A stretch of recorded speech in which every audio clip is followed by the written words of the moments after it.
shall be the truth, the whole truth, nothing but the truth. So help me God. Thank you.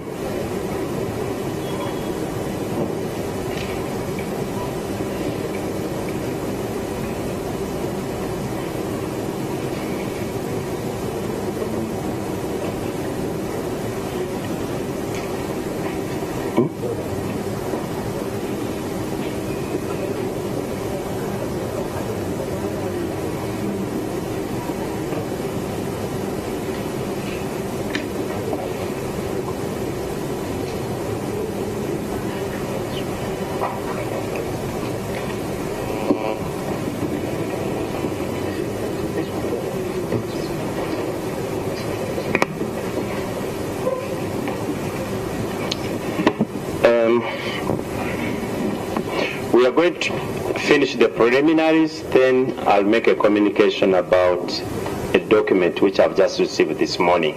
Actually, I just received it in this room. Let me ask this.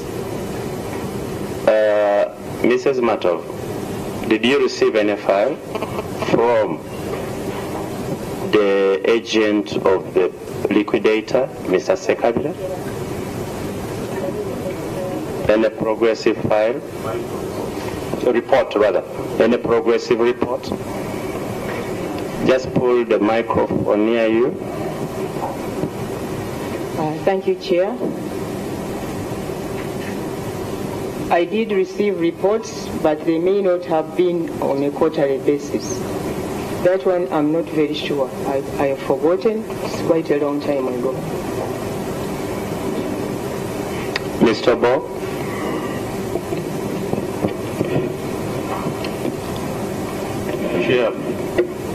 Chair, through Governor, I did not receive the quarterly progress report from the agent of the liquidator, but I used to receive specific requests pertaining to the activities of the liquidation process, which required submission to Governor's office for approval. Did you receive any progressive quarterly reports? No, Mr. Chairman, through Governor. Okay. Colleagues, the current direct executive supervision submitted these files. Can we get, which I've passed over to the Auditor General, may we have a report from the Auditor General? Do we have progressive reports in these files? Thank you, Chair. There are no progressive quarterly reports in these files.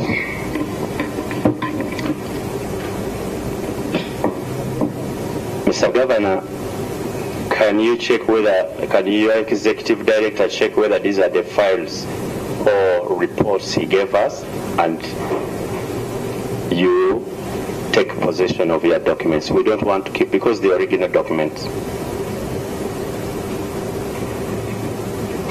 Can somebody assist us here?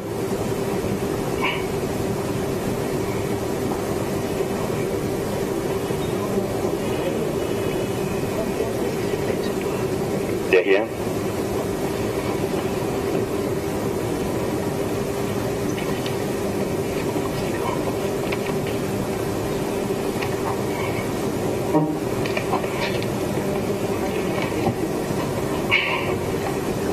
Yesterday, Governor, there is a file that remained with us.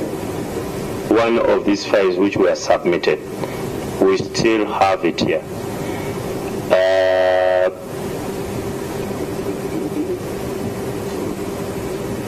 We will retain this one because we still need it. But the record showed that we had returned all the files, less this one, yet we had retained it. So we want the record to be clear that this file has remained with us. It is a file folder which contains reports to governors, creditors, and discounts on loans. That file, we have retained it. So let the record capture that.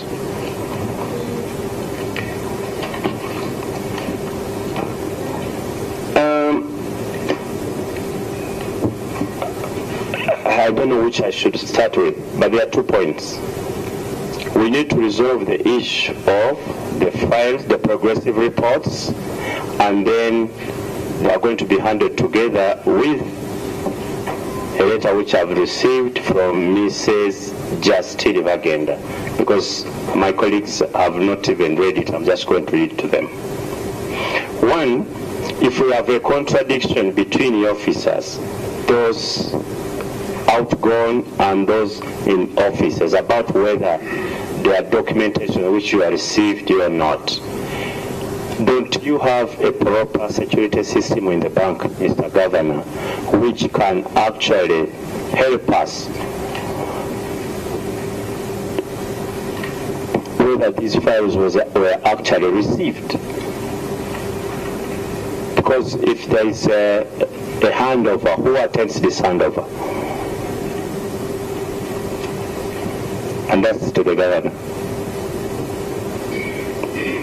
Your staff are disagreeing on this. Mr. Chairman, can I ask my bank secretary to help me? Bank secretary, please.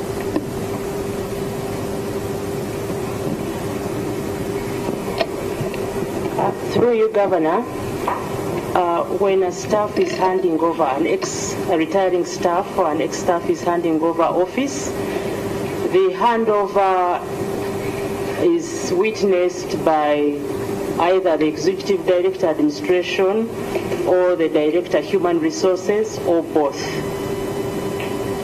And they're supposed to witness whatever is being handed over and sign off the handover as witnesses. In this case, who did witness this handover process?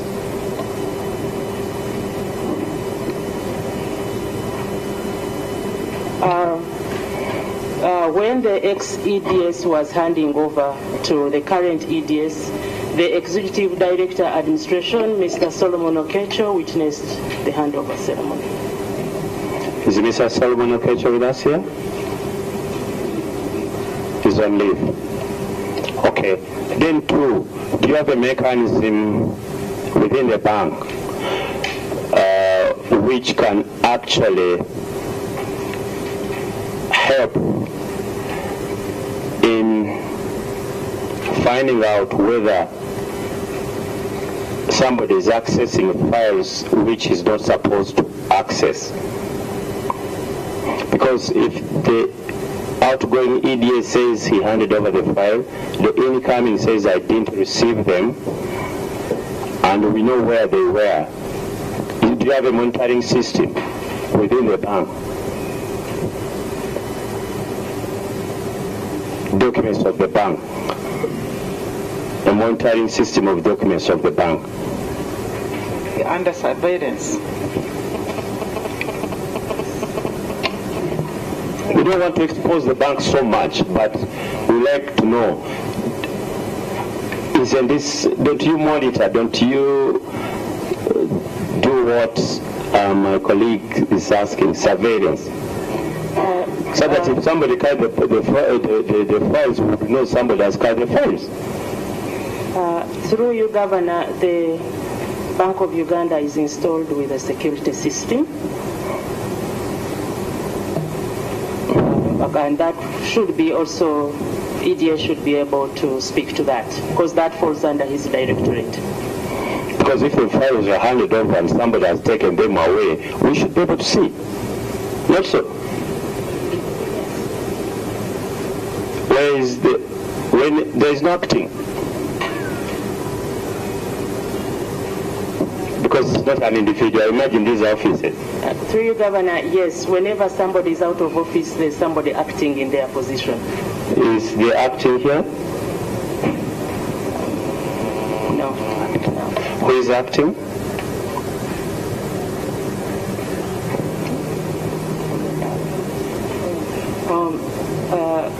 I'm told it's the Director Human Resources Department who is currently acting Executive Director Administration in the absence of the substantive. And he's not here with us now. Next meeting, Mr. Governor, we need the person responsible, because we need to get to the crux of the matter. Where are these files? Now, colleagues, This morning, around 25 minutes ago, yes, Honorable Yandala. Sorry, I just want to clear my head because if I remember correctly, yesterday, is it Bajenda? Madam Bajenda, when she was explaining the presence of those reports, she said they are fragmented in different files, but not consolidated. So I wonder whether the Auditor General did not even find the fragmented. This is what Madam Bajenda said. So I want to be clear in my head whether you also found that that one also is not there.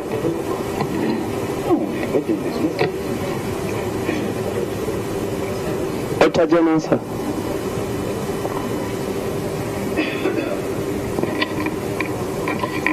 I don't know if I clearly understand the meaning of fragmented, but we checked the documents in every booklet and there are no quarterly reports. Mr. Chairman, the Auditor General is not answering my question. Yesterday, Madam Bajenda said, if the thing is on legal, you'll find it in the legal file. If it is on this, you'll find it in this file. This is what I'm trying to find out. Chair, I could be of help here. Okay, a colleague wants to be of help. Honorable colleagues, through the chair, I am referring to the Bank of Uganda Administration Manual, section 4.1.6, and particularly 4.16.2. It says, the handing over shall be authenticated by a comprehensive handover report, which shall be signed by both the officer handing over and the officer taking over. A copy of the handover report shall be submitted to the head of the department. I do not see anything to do with fragmentation. So a handover is a handover. You receive documents, you sign for them, you acknowledge receipt, and they must tally with the handover report, which copy must be provided to the head of the department for future reference. Well, the terms of reference talk about quarterly reports, progressive quarterly reports, and that's what we are looking for. If they are there, they are there. If they are not, they are not. We're not going to this fragmentation or whatever it is. It may not help us. So, colleagues, around 30 minutes ago, I received this letter. It's from Mrs. Justin N. Vagenda, Sunderland Avenue, Plot 5, Mbuya. Telephone number 0772-768-629. Please don't ring her. Email that one, the 22nd of November 2018. It is addressed to the governor, but also copied to me. Governor, Bank of Uganda, dear sir, it is dated 22nd, out of the country. This is to inform you that I'll be out of the country from the evening of 22nd November 2018 to attend to some engagements which I had confirmed before receipt of your letter, referenced Governor 902 dated 19th of November, regarding COSASE meetings. Yours faithfully, Justine Vagenda. Copy, Deputy Governor, copy, Chairman COSASE.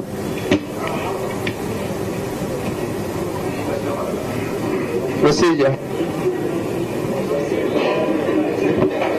Chair, procedure. Procedure, Mr. Chairman. Procedure 1. It is still sinking in with the chair. Okay. As it sinks in, The vice okay. president. I'll start. Chair. I'll start with the vice. Then I'll go on this side. I'll start from the extreme end. This time I've been starting from immediate to me, but this time I'll start from the extreme end. Chair, I think it would be good for Ugandans and for everybody to take this committee as a very serious committee, because we are working for the good of the Ugandans out there. The issue of closure, opening of commercial banks is in the hands of the EDS's office and commercial banking. The procedural matter I'm raising, Chair, I don't think we can proceed in whatever we are doing without the person who is handling all these issues, and that is Mrs. Bajenda. So I had asked the Honorable Tumijuche, then Honorable Kwasivante, Honorable Mogema. Let me do 3 this side, then I come this side.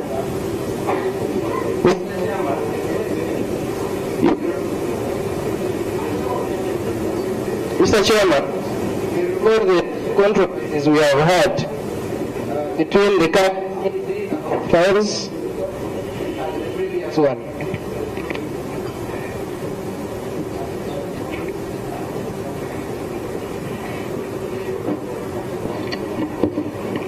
You recall the controversies we have been having between the current ED and the previous one.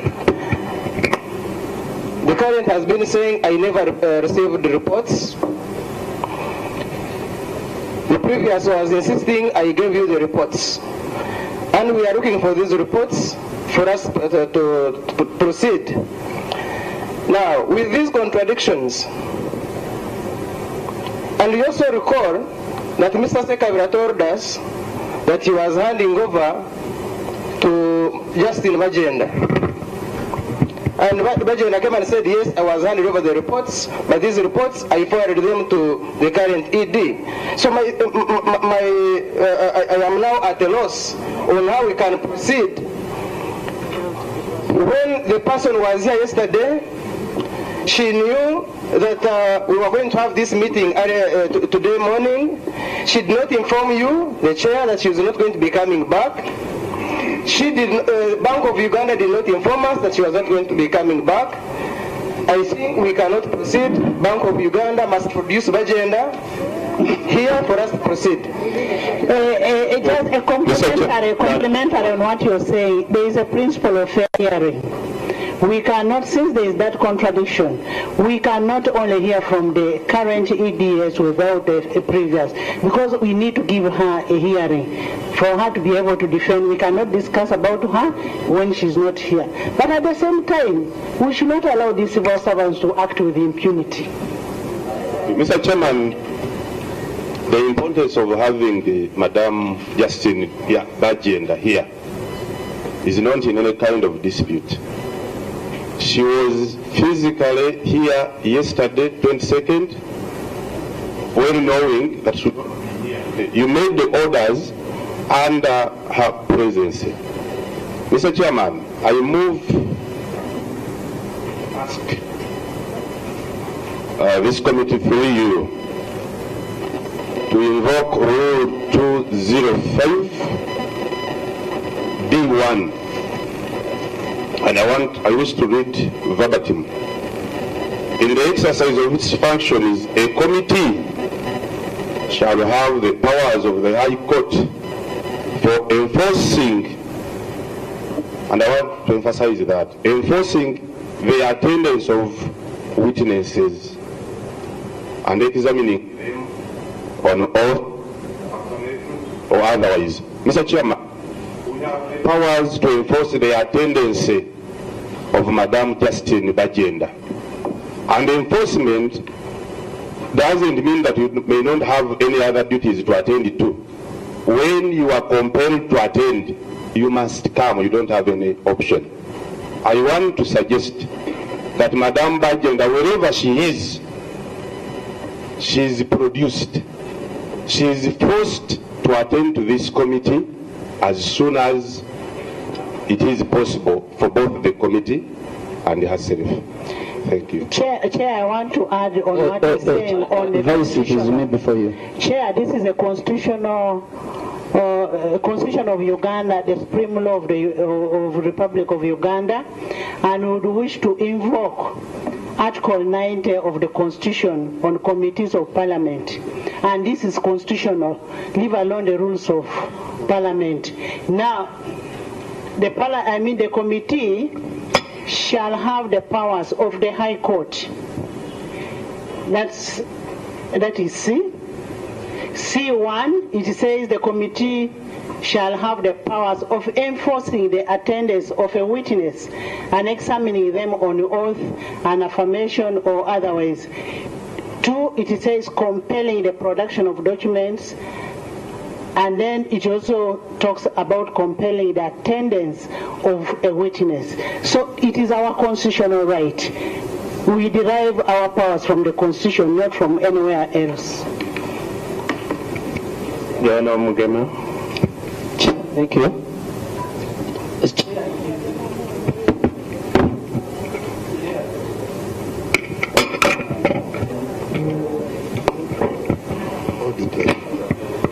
Thank you, Chair. I will move to the mountain. Chair, it is becoming a habit of civil servants. First, it was Barroza. When in the death of Kawesa, when they were probing Barroza, when he was called to come and testify against of what he knew about the death of Kawesa, when he disappeared, he never came back. Then here came the situation of Wakareke. Wakareke was under probe. When he was called to come and give evidence about what he knew about the manner when he had defrauded the Asians, he took off. He has never appeared. Today in the morning, we are now getting almost a similar scenario, and according to the copy I've read before, even the Governor Bank of Uganda knew, because the copy was even copied to him, but he had kept quiet about it. So it could be a syndicate of these two people, maybe to defraud Ugandans of our government and everything. We should even notify all those of migrations to find out whether she's out of the country or she's within, because she has not even indicated that she's in such and such a country.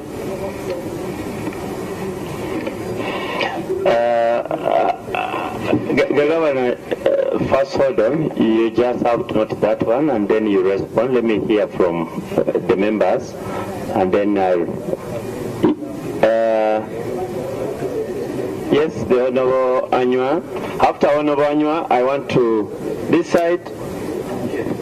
After Honorable Anywa, I'll go to the Honorable Tusime. I'll go to General. Hey, I'm not seeing profile. Because it's in you.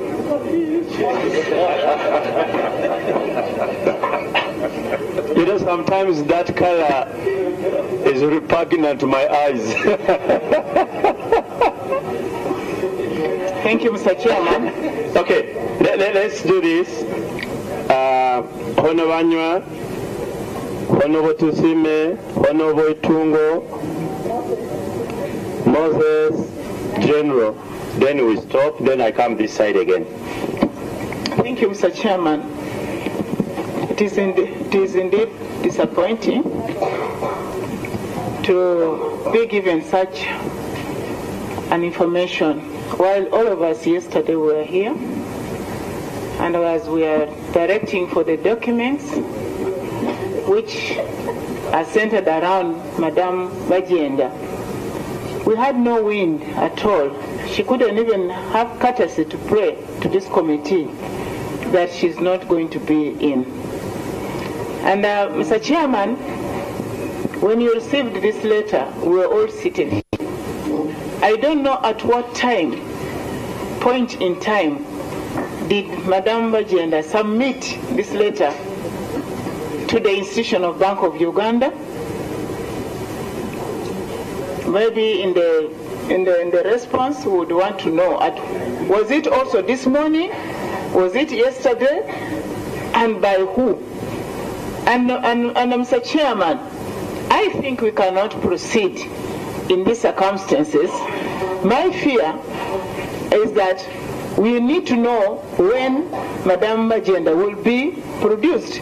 The work he has gone to do outside, probably the institution knows it, but when is she expected back? It is not even indicated, and it brings in question, has she fled? Is she coming back here? So this should be a critical moment, Mr. Chairman, that we need as a committee to be invoking the powers we have to allow this madam be brought back here. Otherwise, we stand to lose to see her appearing before this committee again, because I think the seat is becoming more hotter than yesterday.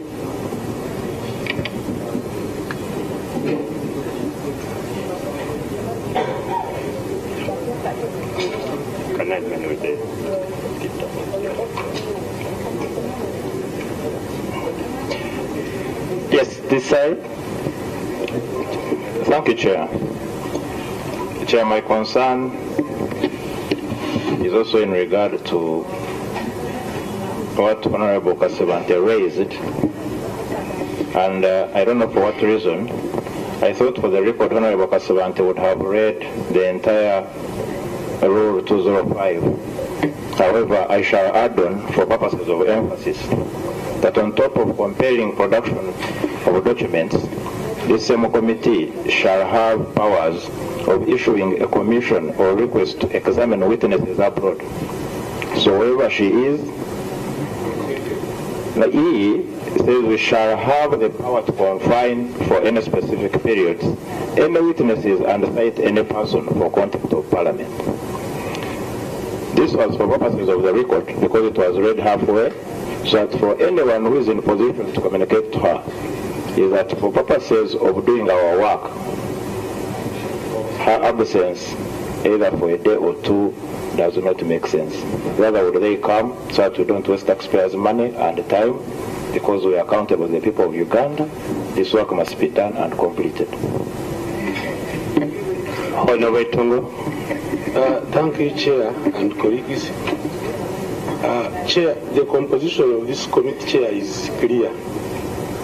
We have some staff from the CID department who can help us when such a matter arises, Chair. Chair, can you use your power to instruct the staff either to call at the airport or to use the Interpol and produce this lady here? Then, too, Chair, I also have an issue with the filing system in the Bank of Uganda. Honorable Tungo, why don't we finish this? Now, this Chair now, my view is that you should unleash the CIDs now to do their work, because they are part of this committee and we have kept them idle here.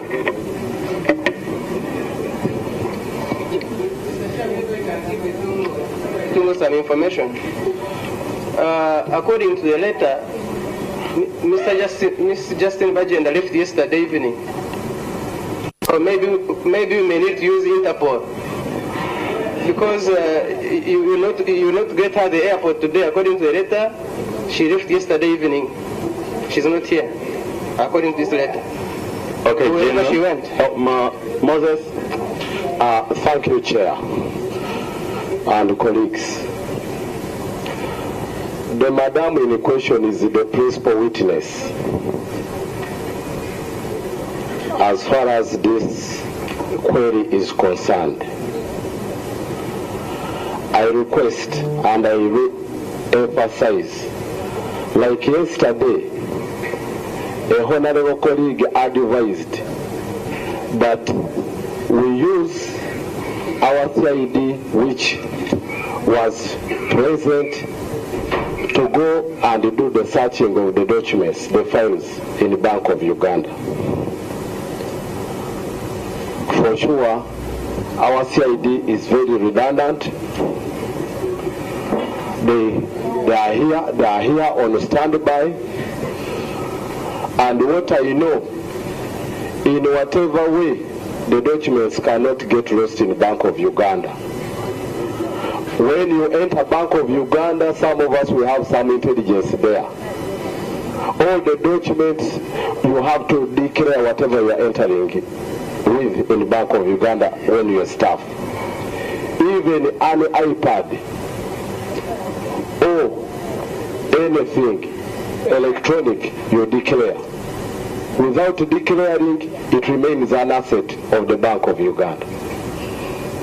So, if there is any file which is getting lost there, the head of security should be responsible. So, the head of security should also be part of this team which is appearing before this committee. And it should also be helped by our CID. They work hand in hand to make sure that the Ugandans are served better, and while knowing that they deserve better. The closure of commercial banks has made the Ugandan business community to suffer. You cannot access any loan from Bank of Uganda when you are doing business anyhow. Moses, I think let's finish this before we get to another point. General. Thank you, Chair. Mine is about the record system. In the first place, when the takeover and handover took place,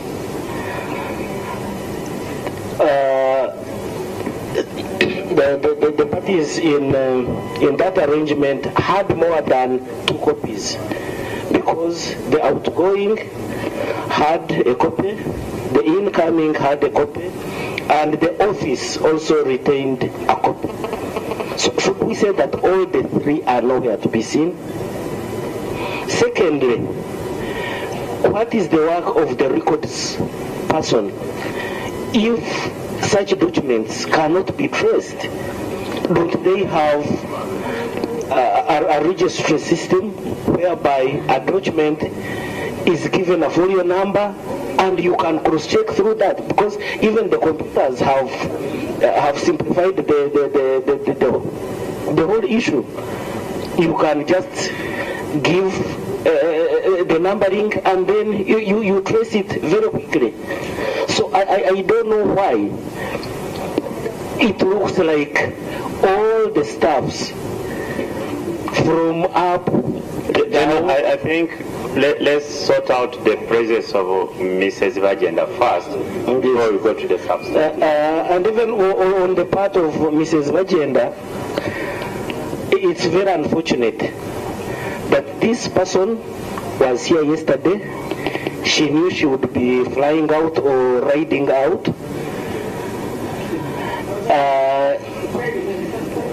I don't know. But she ended up communicating when people were already out of office. And I don't know if really the governor got this information yesterday. He must have got it today. No, we don't know when he got it. I don't know. He's going to tell us. For this kind of indiscipline, I would also volunteer in the search for such indiscipline. Thank you, Chair.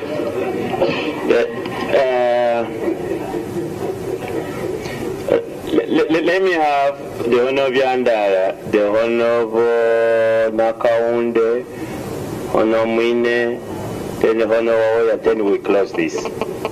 Yeah, thank you, Mr. Chairman. I think Mrs. Vagenda must be brought to high level. We are not going to accept people who think they are beyond the rules and the regulations of Uganda. I think these are the people who think they are not touchable. And I think, Mr. Chairman, we must ensure that police is notified to get this lady here. If we don't, we are going to create more of these in the Bank of Uganda. How can you be here? We are talking. By now, it would be in my constituency. But this lady just says, me have gone without inform. We are not going to accept this, Mr. Chairman, and it must be done firmly, so that she gives others a lesson that we cannot behave like this. Hello, Mwine. Also, Honorable Nakaunde, Honorable Mwine, and then Vincent, and we close. Thank you, Mr. Chairman. Mr. Chairman, it is very unfortunate that Mrs. Vagenda is not serious, Mr. Chairman, many things are rotating around her, and she was even here yesterday when you were directing the whole team to come back today. And Mr. Chairman, I don't know whether yesterday you realized it. The way she was answering and she was looking at the members, it was like she wanted to mean that maybe the honorable members are not serious. I would...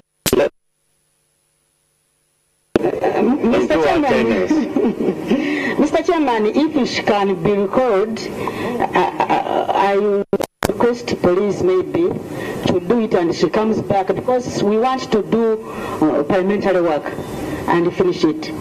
So we don't know, even the letter does not indicate that they should come back. And now if it is like this and there are issues that we have to handle, Mr. Chairman, police must do something. Thank you.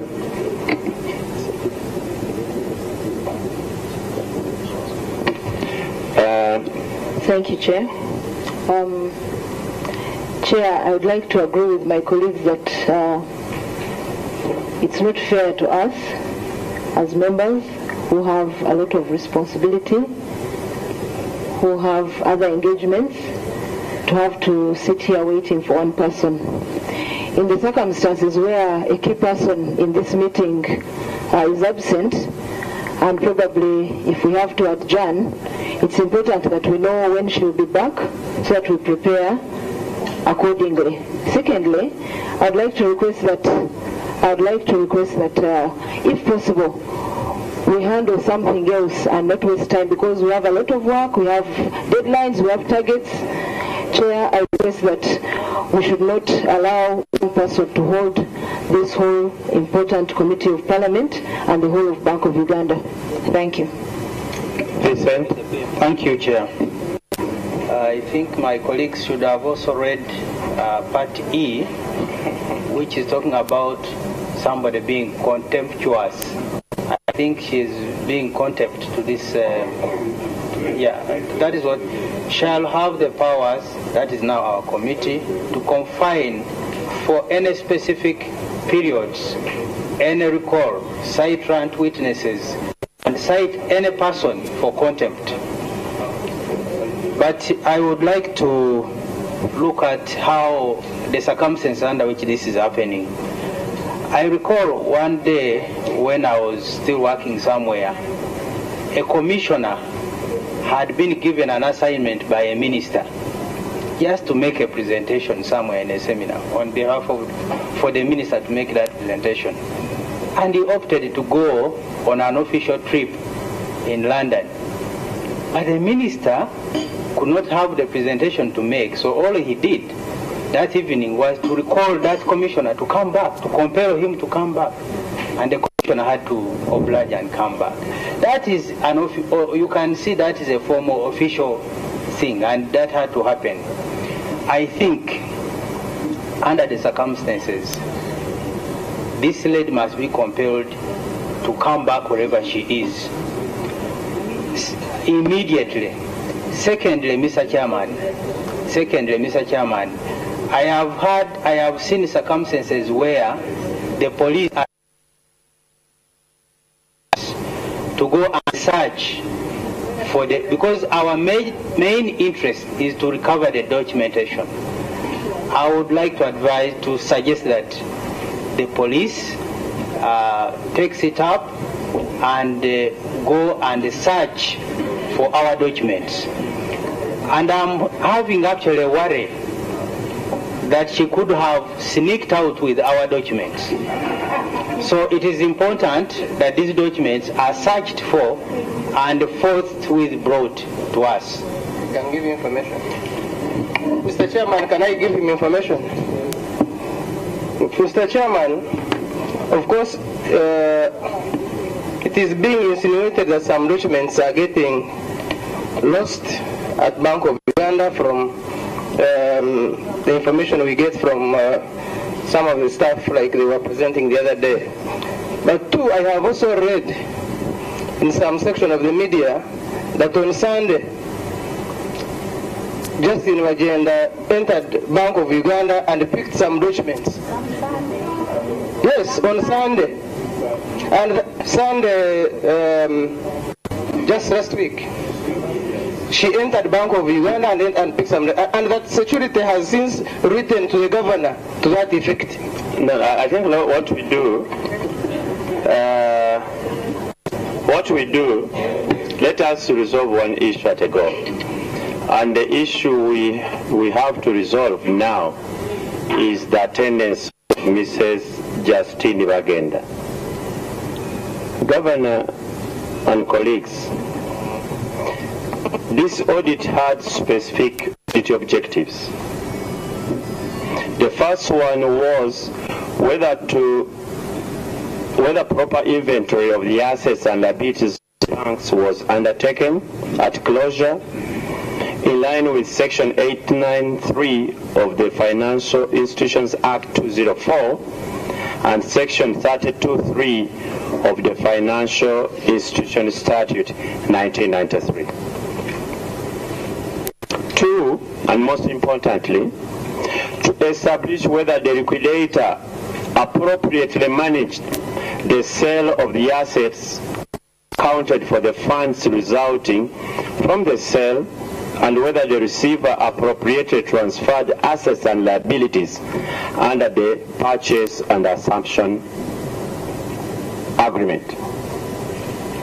For us to come to a conclusion on those two audit objectives, we need, one, to have the presence of the liquidator, who is Bank of Uganda, the agent, and the relevant department, which is bank supervision. Two, bank supervision at Bank of Uganda is headed by the executive director, bank supervision. And Mrs. Executive Director at the time when these defunct banks were being liquidated by Bank of Uganda. Her attendance is of a critical importance that we cannot afford to proceed with this process without her presence. Two, reading the letter Mrs. Bagenda has written to the governor and copied to me. One, it doesn't show where she has gone. It says, I'll be out of the country. Three, it doesn't show when she will come back. And it's also important to note, Mr. Governor and colleagues, that when we had adjourned yesterday, Mrs. Bagenda was aware that this meeting was resuming today, and her presence is absolutely necessary. She was also aware that a controversy had arisen as to whether she handed over these progressive reports to her successor or not. She did not inform this committee at that time whether actually she was going to be present or not. Instead, she decided to leave and this morning forward this letter to me. Before I make conclusions, therefore, I'd like to ask the governor, first of all, have you received this letter? Because we could be talking about a letter which you don't have or which we don't know. Have you received this letter, and has Mrs. Bagenda discussed with you the contents of this letter, Mr. Governor?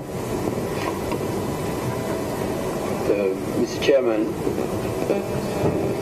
the answer is no, both times. I have not discussed this letter with Mr. Bagenda, and I did not know until this morning he was leaving. Actually, this letter, a copy of my letter, my letter arrived in my office at 10:15 a.m. today, 23rd November, according to the stamp received in my office. Thank you, Governor. Colleagues, therefore,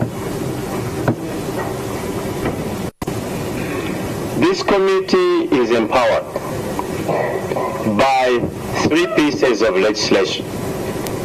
The first is the supreme law of this country. The second is the Act, what we call Parliament Powers and Privileges Act, and 3, the Rules of Procedure of Parliament. All of them are clear on what the committee can do and may not do. The powers which we do have. I'm always reluctant to invoke those powers, except when I think it is absolutely necessary. One, to protect the integrity of this committee and this House.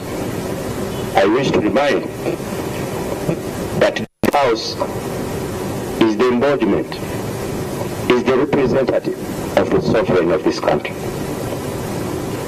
No Ugandan will hold this House in contempt. It will not be possible. It will not be possible. 3,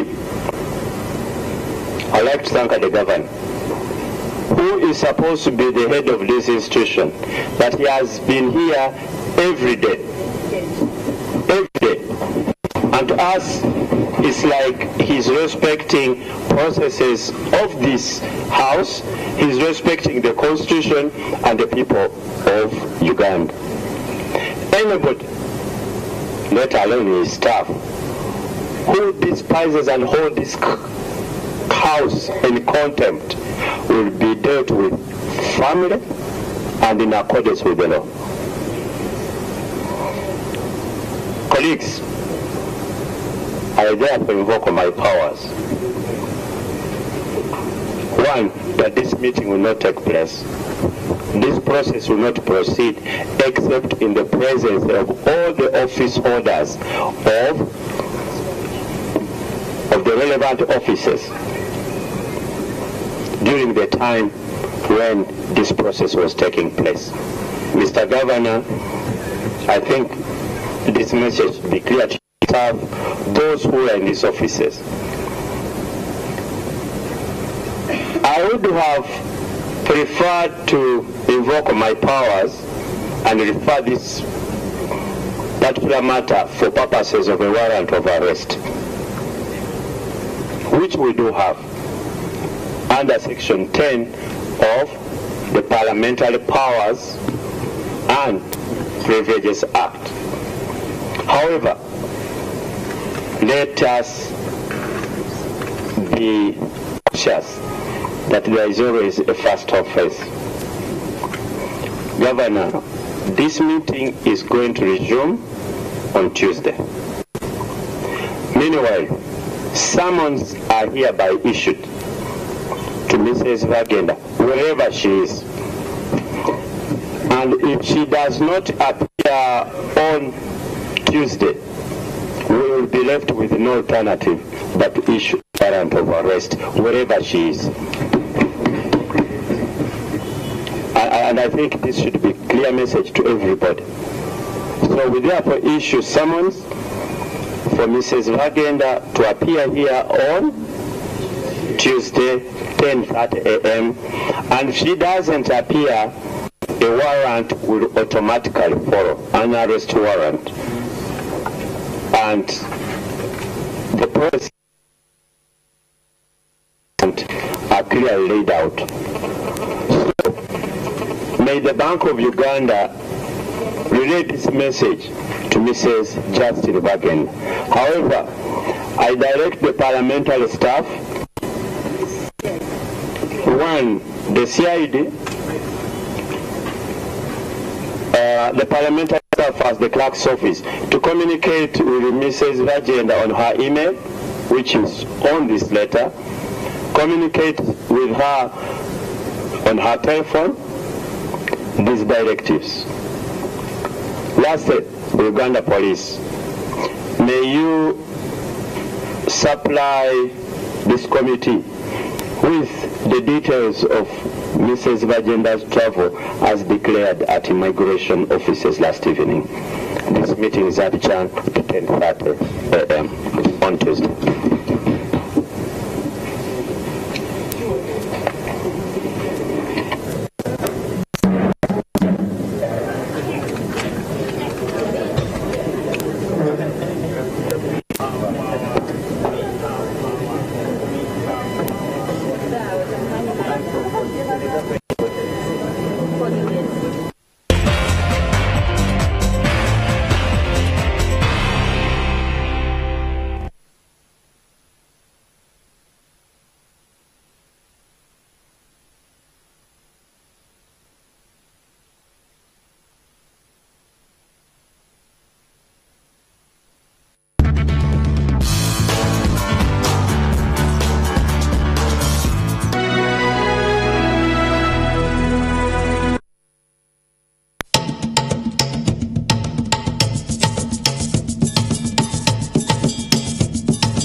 NTV brought you the first economic summit in 2016 and the second in 2017, geared at finding ways to kickstart Uganda's economy and have growth with jobs. How do we stimulate demand? You can stimulate demand in two ways. At the NTV Economic Summit, we do not lament or just cry about our problems. The Ugandans are not participating. Those who try, they ask you, how much experience do you have? My answer to you is, register the farmers, change the policy.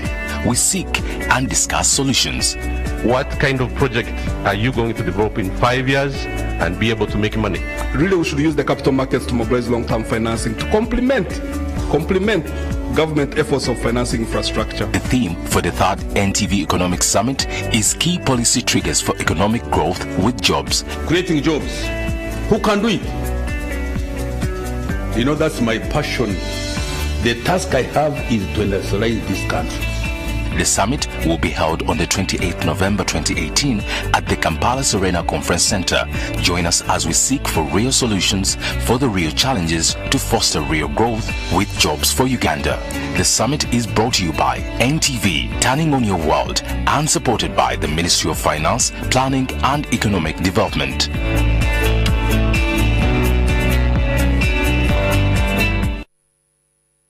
On the next episode is brought to you by Kiri Soda. Let's celebrate life. Good morning, Marcella.